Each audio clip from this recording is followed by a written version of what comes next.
Ayan, naaamoy ko na. I can smell it from here. Durian, sir. Pwede po, ano pong masarap na durian? Di ba may ano po yan, iba-ibang klase? May arancilio po tayo, may puyat. Ano pong masarap doon? Oh, ako po, first time ko eh. Opo.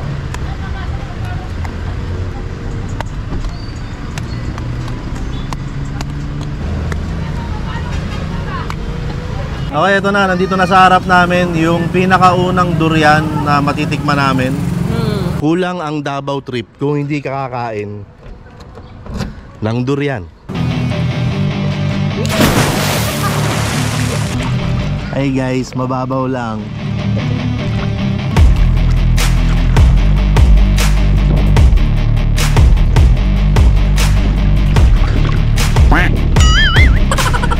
Okay, ngayon yung last day namin dito sa Davao para mag-ikot-ikot. Kasi bukas ng madaling araw, flight na namin pa uwi. So ngayon din yung araw na ibabalik namin yung hiniram naming sasakyan.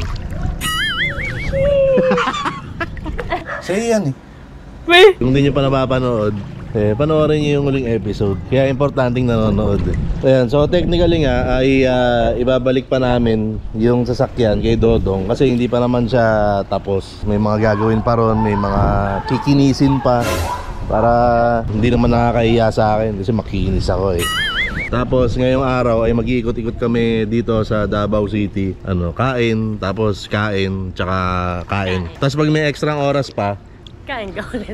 kain ulit. Diretso tayo ngayong araw. Ikutin natin ang Davao City. Let's go. Guys, ang sarap magmaneho dito sa Davao City. Maganda yung mga kalsada. Masunurin sa batas trapiko yung mga nagmamaneho rito. So, disiplinado yung mga driver dito. So, drive lang kami rito around Davao City. Diba?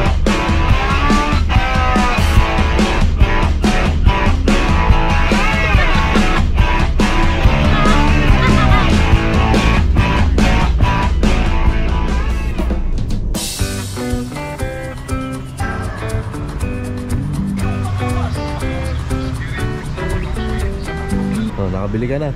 Yes. Ito. Let's go. Kain tayo? Kain na tayo? Tara, kain tayo.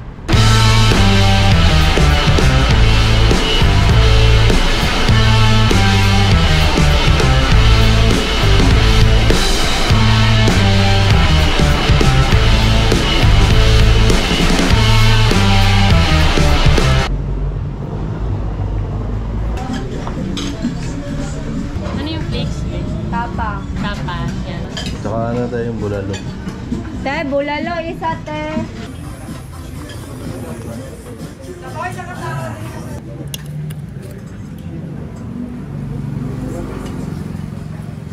Ay, mineral.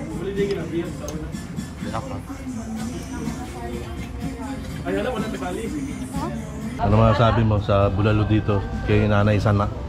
Yung pinakamasarap na bulalong natikman ko sa buong buhay ko. Totoo yun. Actually, noong unang beses ko rin natikman yung bulalo dito, yun din yung nasabi ko. Kulang yung pagpunta mo sa Davao kung di ka kakain dito. Ayan, di ba may kutsilyo? Ito yung pinaka-pointless na kutsilyong nakita ko. Kasi hindi mo kailangan kutsilyo eh. Kasi sobrang lambot. Ayan na, iwalay na siya. This is not sponsored. Pero sabi ko talaga nung kumain ako rito, pagbalik ko rito sa Davao, kakain na ulit ako dito.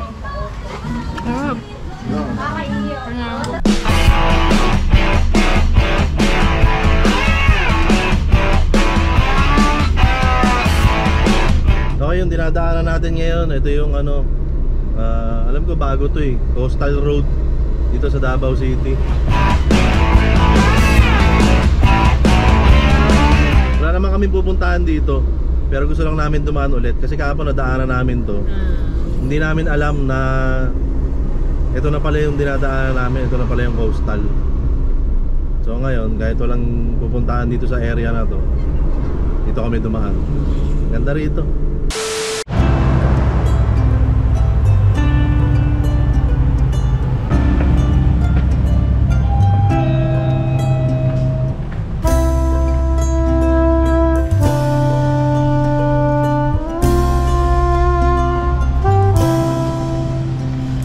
Okay, bumalik kami saglit dito sa may tinutuluyan naming lugar, Arezzo Place. Tapos ngayon na rin yung pagkakataon, no, para pansamantala kang magbabay muna kay... Wala pa kaming ina-announce na pangalan nitong bagong sasakyan. May napag-uusapan na kami na magiging pangalan nito. Pero kayo, baka may maisasuggest kayo. Makita lang namin yung mga suggestions nyo. O ikaw, ano masasabi mo sa kanya ngayon na na pansamantala kayo maghihiwalay? Ingat ka, magpaganda ka. See you soon. Wow! Ayan, biyahe muna kami. Tatry naming humabol kung meron pa kaming matitikmang durian. Okay, kasi kulang ang Davao trip kung hindi ka kakain ng durian. Oh, nakita mo yan? Durian. Okay, yung kakainin namin, durian. Okay, so tara na, let's go! Geek Vape Aegis Nano 2.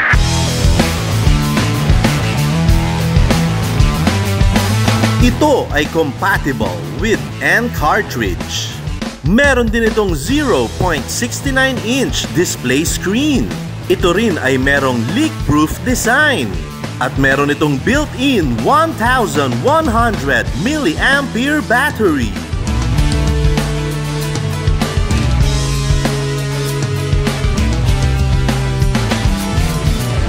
Alam nyo naman na basta Geek Vape, matibay pang matagalan at hindi ka iiwanan. Ganyan ang Geek Vape Aegis Nano 2. Siyempre, gawang Geek Vape yan.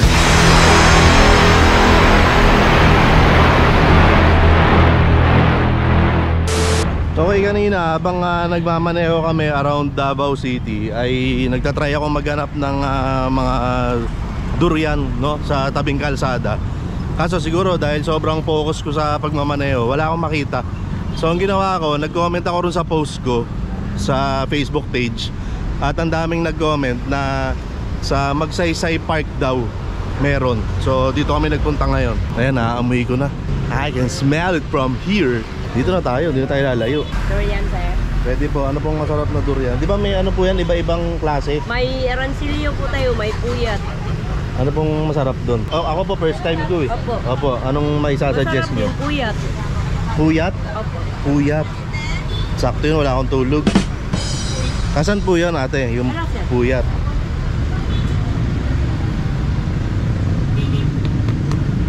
Ganyan. Magkano po yung ganyan? 200 ang kilo, sir.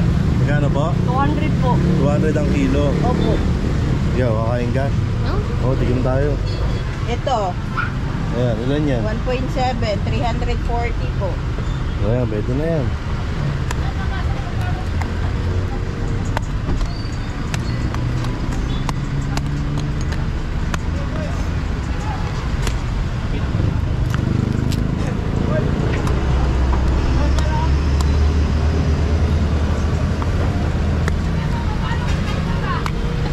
Okay, ito na. Nandito na sa harap namin yung pinakaunang durian na matitikman namin. Ikaw, first time mo rin, be? First time. Ako kasi nakakain ako ng durian, pero yung mga ano, candy, yan, ganyan, ice But the cream. fruit itself. Oh, yung durian mismo, ngayon lang. Amuyin ko muna.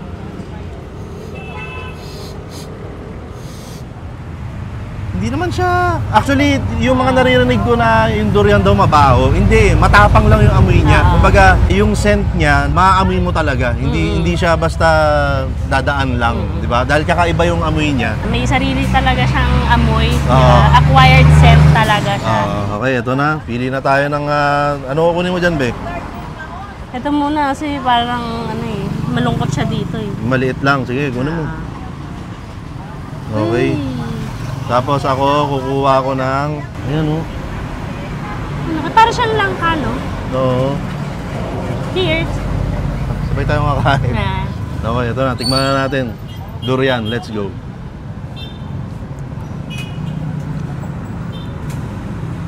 Sarap. Masarap to. Para siyang langka na milky. Na? Creamy na may tamis. Pero sakto lang. Hindi siya yung matamis na matamis. Hindi siya yung tamis na nakakaumay. Yung pagka-creamy niya para siyang yema. Oo. Ah. Oo. Sarap.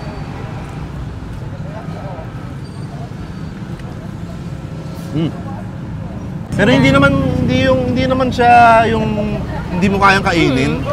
Minsan ano lang no, sa Power of the mind. iniisip mo lang. Ito, sarap po. Yung parang nadala ka lang sa kwento ng iba. Hindi mo na tinikman. Sarap. Lami. Lami. Sarap. Anong variety to, te? Ang tawag dito? Puyat.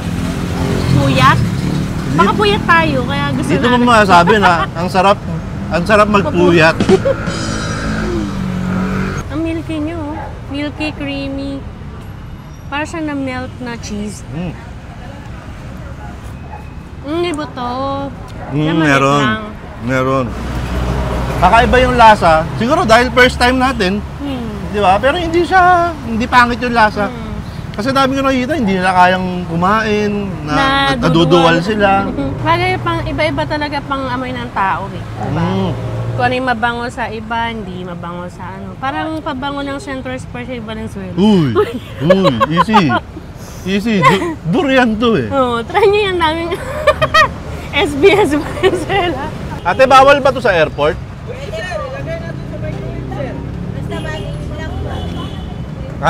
Naka-check-in. Parang gusto ko mag-uwi.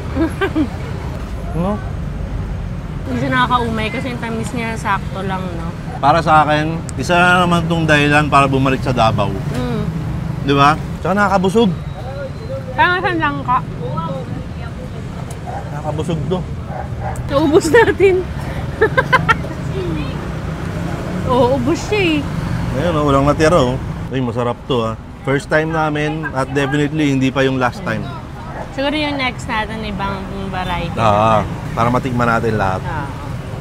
Tsaka yung first time natin sa mismong Davao, Oo. di ba? Okay, dito lang to sa may malapit sa Magsaysay Park.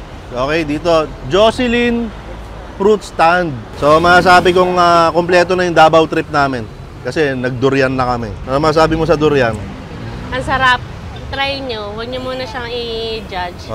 Don't overthink, no? Yeah. Huwag nyo munang pansinin yung mga... Sila yun eh, yung experience nila. Pero ikaw, pwedeng iba yung experience. Yes. May dapat pa kaming balikan dito sa Davao. Yes, sir. Ayan, maraming salamat po. Thank you po. Salamat.